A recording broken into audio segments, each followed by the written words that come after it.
प्रिय दर्शकवृन्द, आज हामी तपाईलाई कोकना गाउँको यात्रा गराउँदैछौँ।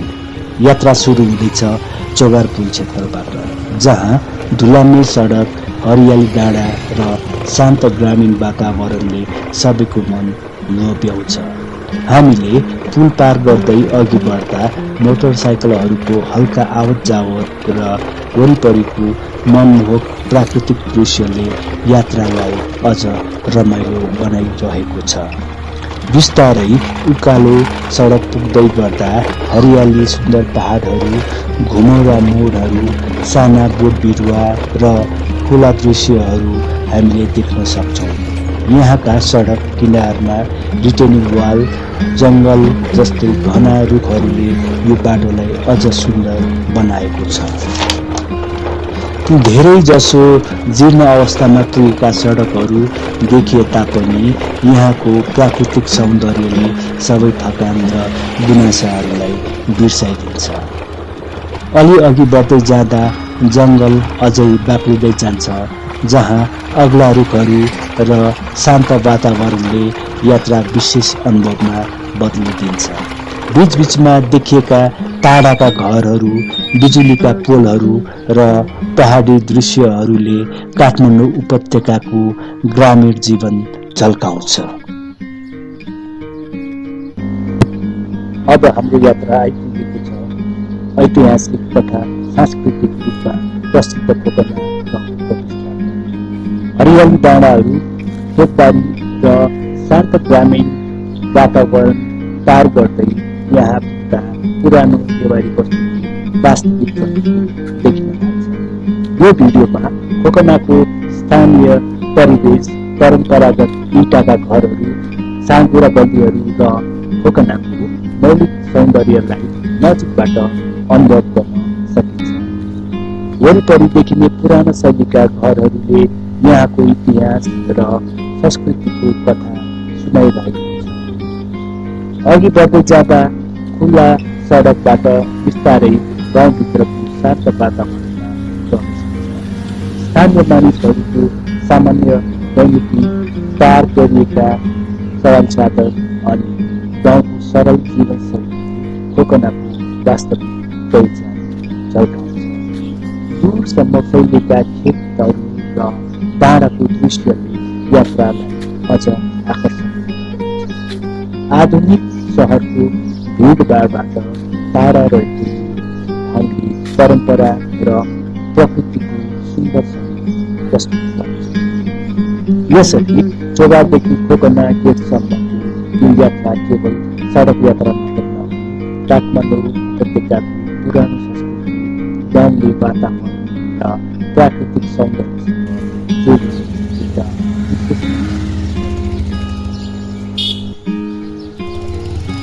कोकनाको ऐतिहासिक तथा धार्मिक रूपमा अत्यन्त महत्त्वपूर्ण स्थान देवी रुद्रायणी मन्दिर। यहाँको शान्त वातावरण, पुराना नेवारी घरहरू र साँघुरा गल्लीहरूले काठमाडौँ उपत्यकाको पुरानो सभ्यता अझै जीवित रहेको अनुभूति गराउँछन्। यहाँको पुराना काठका झ्याल, रातो ढोका र नेवारी वास्तुकलाले मनै लोभ्याउँछ। यहाँ हरेक घरले इतिहास बोकेको जस्तो महसुस हुन्छ। साँघुरा बाटाहरू, शान्त वातावरण र गाउँको आफ्नोपनले यात्रालाई अझ विशेष बनाइरहेको छ। सबैभन्दा रमाइलो दृश्य त मन्दिर नजिक देखिएका दुई पोका जुधिरहेको छेड थियो। गाउँको प्राकृतिक र वास्तविक जीवनलाई यस्ता दृश्यहरूले अझ जीवन्त बनाउँछन्। यस्तो दृश्य सहरमा कमै देख्न पाइन्छ, तर यहाँ गाउँको सामान्य दैनिकी नै विशेष अनुभव जस्तो लाग्छ। हामीले भिडियोमा खोकनाको ऐतिहासिक तथा धार्मिक रूपमा महत्त्वपूर्ण देवपुखु पनि कैद गरेका छौँ। यो पवित्र पोखरी स्थानीय सांस्कृतिक र परम्परासँग गहिरो रूपमा जोडिएको छ, जहाँ विशेष पर्व र जात्राका बेला बोका बलि दिने चलन रहिआएको छ। पोखरी वरपरका पुराना इँटाका संरचना, शान्त वातावरण र नेवारी बस्तीले ठाउँलाई अझ आकर्षक बनाएको छ। यहाँ पुग्दा खोकनाको इतिहास, आस्था र मौलिक संस्कृति नजिकबाट अनुभव गर्न सकिन्छ। अब हामी एउटा परम्परागत तेल मिलको भित्री कोठा पस्दैछौँ, जहाँ इँटाका कच्ची पर्खालहरूको ओत लागेर लहरै ठुला नीला ड्रमहरूमध्ये एउटाको बिर्को खोल्दा भर्खरै पेलिएको कञ्चन र शुद्ध तोरीको तेल टल्किरहेको हामी देख्न सक्छौँ। रातो कुर्ता र एप्रोनमा सजिनुभएकी मिल्की सञ्चालिका दिदी मनमाया महर्जन निकै आत्मीय भावमा क्यामेराको अगाडि आउनुहुन्छ र मेसिनको हप्परलाई सुमसुम्याउँदै हातमा तोरीका साना पहेँला खैरा गेडाहरू लिएर तोरीको तेल कसरी निकालिन्छ भन्ने प्रक्रिया हामीलाई बताउनुहुन्छ। क्यामेरा बिस्तारै भित्रको अर्को कुनातिर मोडिँदा त्यहाँ तेल निकालिसकेपछिको अवशेष, पिना भरेको सेता बोराहरूको चाङ र टेबलमा बजार पठाउन तयार अवस्थामा राखिएका तेलका बोतलहरू देख्न सकिन्छ। कुराकानीकै क्रममा मनमाया दिदीले आफ्नो चस्मा मिलाउँदै बजारको मिसावटयुक्त तोरीको तेल भिडमा आफूहरू कसरी सामूहिक रूपमा यो साना घरेलु उद्योग मार्फत 100% शुद्धता जोगाएर व्यवसाय धानिरहेका छौँ भनी गर्वका साथ हामीलाई सुनाउनुहुन्छ।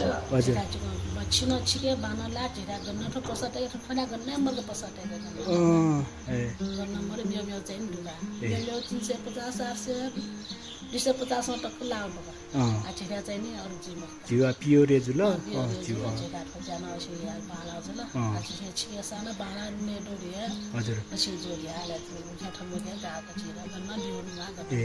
अले वो छिठा गोम कर्मचारी छि तयात दुजी नि ल फतेन छिटो समयो जुल ए समयो हजुर गाबो टोल ठोल गाबो जसा तेल मिल्ला गाबो नै टोल नाजुल हजुर अले जारी छ जाया जुल हजुर जाया जुल त समयो ख अले छ समचेन या कता चले नाजुल ए हजुर समय सकिसा नपान हे छम्म सरको तया समय ए ए एना त जसा या कता चले नाजुल पालन कया थे हजुर अले छ लट्याम ट्याम पुला सम्मोटा चाहिँ छ चाहिँ हजुर ए ए बस आखिर यो शुभ नाम दाइदिसन जो नाम मनमाया महर्जन ए बस यको शुभ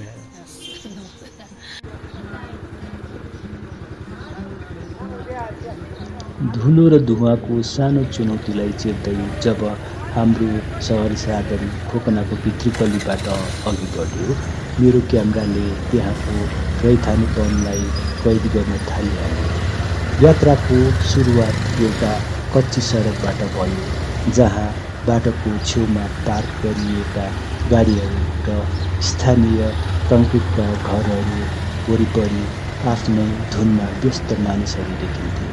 तर वास्तविक मजा त तब सुरु भयो जब बाटो बिस्तारै कालोपत्रे सडकमा जोडियो। अगाडिबाट निस्किँदै आएको त्यो निलो रङ्गीन सार्वजनिक बस, व्यस्त स्कुटर चालकहरू र नेपाली अक्षरमा लेखिएका स्थानीय पसलका साइनबोर्डहरूले मलाई कुनै जीवन्त सिनेमाको दृश्य जस्तै महसुस गराइरहेको थियो। खोकनाको यो बजार क्षेत्र पार गर्दा गर्दै दायाँ बायाँ बनिरहेका नयाँ भवनहरूले यहाँ भित्रिएको आधुनिकतालाई पनि दर्शाउँथ्यो। यात्राको सबैभन्दा प्रिय क्षण चाहिँ त्यो लामो र सुन्दर घुम्ती मोड रह्यो, जहाँ एउटा मौलिक इँटाको पर्खाल र फुटपाथमा शान्त उभिएको कुकुरलाई पार गर्दै हामी अगाडि बढ्यौँ। मोड सकिने बित्तिकै सडक एकाएक खुल्ला, चिल्लो र हरियालीले घेरिएको शान्त वातावरणमा परिणत भयो। बजारको भिडभाडबाट पर यस्तै एउटा कञ्चन सडकमा हावाको गतिले हिँड्दै हाम्रो यो अविस्मरणीय खोकना यात्राले विश्राम लियो। वास्तवमा यात्राको गन्तव्य जति सुन्दर हुन्छ, यस्ता साना र जीवित बाटाहरूले यात्रालाई अझ बढी अर्थपूर्ण बनाइदिने रहेछ।